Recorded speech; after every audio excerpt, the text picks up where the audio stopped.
మీ మోకాల నొప్పులకు ఎటువంటి సర్జరీ లేకుండా ఎపియాన్ పెయిన్ క్లినిక్ అందిస్తున్న అత్యాధునిక చికిత్స.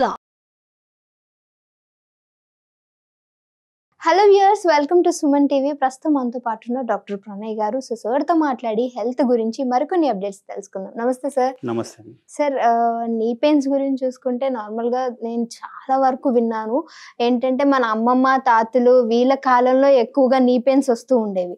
బట్ ఇప్పుడు ఏంటంటే సార్, కొంచెం ఎర్లీ ఏజ్లో ఉన్న వాళ్ళు కూడా ఈ నీ పెయిన్స్ తోటి బాధపడుతూ ఉన్నారు.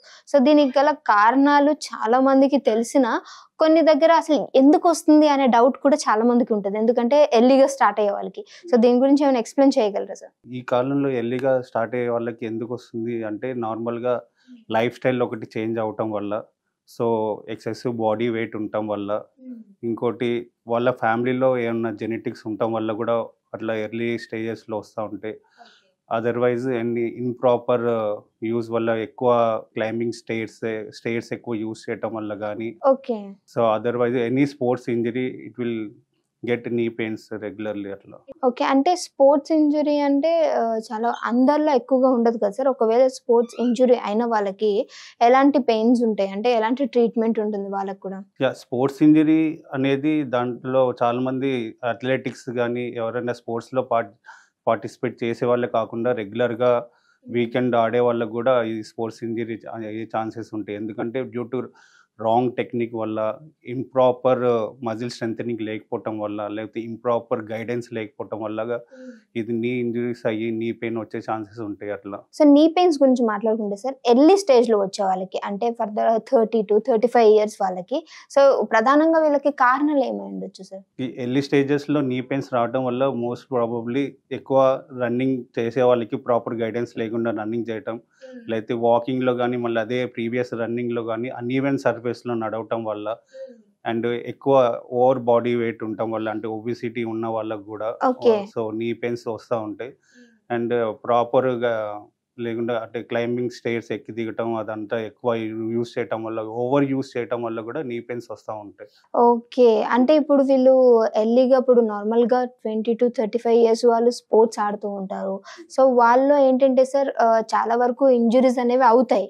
బట్ వాళ్ళకి మళ్ళీ అవి అటాచ్ అయ్యే అవకాశం ఉండదు అంటారా? అంటే నార్మల్ యథాస్థితిగా వచ్చే అవకాశం ఉండదు అంటారా? స్పోర్ట్స్ ఇంజరీస్లో మామూలుగా అక్యూట్ ఇంజరీస్లో ఇంజరీ అయినప్పుడు వాళ్ళు ప్రాపర్ రెస్ట్ తీసుకొని మళ్ళీ 1-2 weeks తర్వాత బ్యాక్ టు స్పోర్ట్స్కి వెళ్తే సో మళ్ళీ అయ్యే ఛాన్స్ ఉండదు, నీ పెయిన్ వచ్చే ఛాన్స్ ఉండదు. కానీ అదే ఇంజరీ అయినప్పుడు కంటిన్యూ వాళ్ళు అదే స్పోర్ట్స్లో వెళ్ళాలంటే ఓవర్ యూజ్ వల్ల ఏదైతే నీలో ఉన్న లిగమెంట్స్ కానీ మజిల్స్ కానీ ఆ స్ప్రెయిన్ అయ్యి అదే అక్యూట్ ఇంజరీ అది క్రోనిక్ అయ్యే ఛాన్సెస్ ఉంటాయి. అంటే లిగమెంట్ స్ప్రెయిన్ అయినప్పుడు అది రెగ్యులర్ ఓవర్ యూస్ చేయటం వల్ల, అంటే ప్రాపర్ రెస్ట్ తీసుకోకుండా ఓవర్ యూస్ చేయటం వల్ల అది క్రోనిక్ టియర్ అయ్యే ఛాన్సెస్ ఉంటాయి.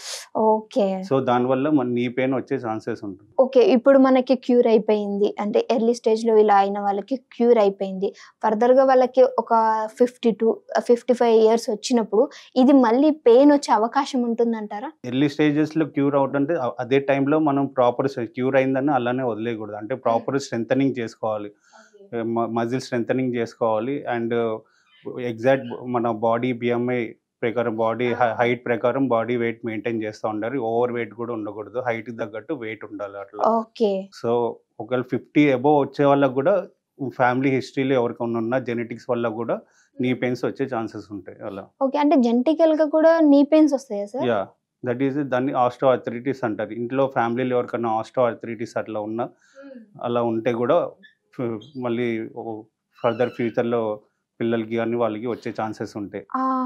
ఓకే, అంటే మన ఫ్యామిలీ బ్యాక్గ్రౌండ్లో ఎవరికున్నా సరే వస్తుంది అని. వస్తుంది. ఓకే సార్, ఇలాంటి వాళ్ళు కొంచెం డైట్ మంచిగా తీసుకోవాలంటే ఏ విధమైన డైట్ తీసుకుంటే మంచిది అంటారు? ప్రాపర్ హెల్త్ డైట్ తీసుకోవాలి. అవుట్ సైడ్ జంక్ ఫుడ్ అనేది తినకూడదు. ప్రాపర్ మీన్స్ లైక్ రైస్ అనేది తగ్గియాలి.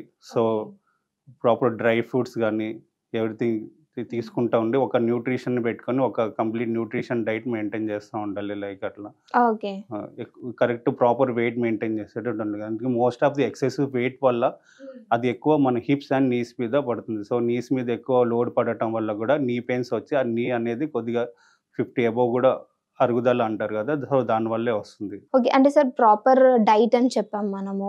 అంటే వెజిటబుల్స్‌లో గానీ, లేకపోతే నాన్ వెజ్‌లో గానీ తీసుకుంటే మంచిది అంటాం కదా! అలా ఏమన్నా మనకి ఫెసిఫిక్‌గా ఇవే ఫుడ్ తీసుకోవాలి అని ఏమన్నా ఫుడ్ ఉంటుందా? అయితే అన్ని తినొచ్చు. నాన్ వెజ్‌లో అయితే మెయిన్‌గా రెడ్ మీట్ ఎంత తక్కువ చేస్తే అంత బెటర్.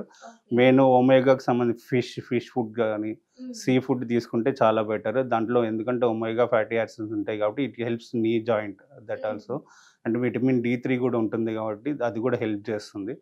సో రెడ్ మీట్ ఎందుకు తక్కువ తీసుకోవాలి అంటున్నానంటే, రెడ్ మీట్ వల్ల యూరిక్ యాసిడ్ పెరిగే ఛాన్సెస్ ఉంటాయి. దానివల్ల కూడా నీ pains and small joints pains వచ్చే ఛాన్సెస్ ఉంటాయి.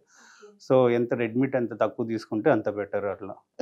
Okay sir. యూరిక్ యాసిడ్ అన్నారు. యూరిక్ యాసిడ్ అనేది మన బాడీని ఎంతవరకు డ్యామేజ్ చేస్తుంది అంటారు? ఇప్పుడు నార్మల్ లెవెల్ 3-5 ఉంటుందండి. అది అబోవ్ 5 కంటే ఎక్కువ ఉంటే అదే కంటిన్యూస్ 2-3 మంత్స్ అదే యూరిక్ యాసిడ్ హై లెవెల్‌లో మెయింటైన్ అవుతుందంటే ఇట్ ఆల్సో అంటే ఆర్థరైటిస్ వచ్చే ఛాన్సెస్ ఉంటుంది. దాన్ని గౌటీ ఆర్థరైటిస్ అంటారు. ఓకే. సో అది కూడా నీ జాయింట్‌ని డ్యామేజ్ చేసే ఛాన్సెస్ ఉంటుంది. అంటే ఎర్లీ స్టేజెస్ అంటే నార్మల్‌గా ఒక పర్సన్‌ని చూసి మనం ఎర్లీ స్టేజ్‌లో ఈ పర్సన్‌కి నీకి సంబంధించిన వాటి ఇష్యూస్ వస్తాయి అని చెప్పేసి చెప్పాలి అనంటే తన బాడీ యొక్క మనం స్టేబిలిటీ ఎలా చూస్తాం సార్? ఒక పర్సన్ వచ్చినప్పుడు తన చెప్పేదాన్ని బట్టి ఉంటుంది. అంటే ఎనీ ఇంజురీ అయిందా లేదా అన్నది, లేకపోతే ఆల్ ఆఫ్ సడన్ ఆన్సెట్ సడన్‌గా స్టార్ట్ అయిందా లేదా అన్న దాన్ని బట్టి ఉంటుంది. ఒక ఇంజురీ అయితే టైప్ ఆఫ్ ఇంజురీ బట్టి రూల్ అవుట్. అంటే గో విత్ ఫర్దర్ ఎక్స్‌రేస్ కానీ, ఎంఆర్ఐస్ కానీ అట్లా. ఇంజురీ కాకుండా నార్మల్‌గా ఆన్సెట్‌గా స్టార్ట్ అయిందంటే దట్ ఈజ్ ఆల్సో అది ఏమన్నా ఎర్లీ ఆర్థరైటిస్ వచ్చే ఛాన్సెస్ ఉంటుందా లేదా అని అది మనం ఎక్స్‌రే తోటి డయాగ్నోస్ చేస్తాం అట్లా. Okay sir. సో చూసారు కదా చక్కటి ఇన్ఫర్మేషన్ ఈరోజు మనకి సార్ అందించారు. Thank you so much sir.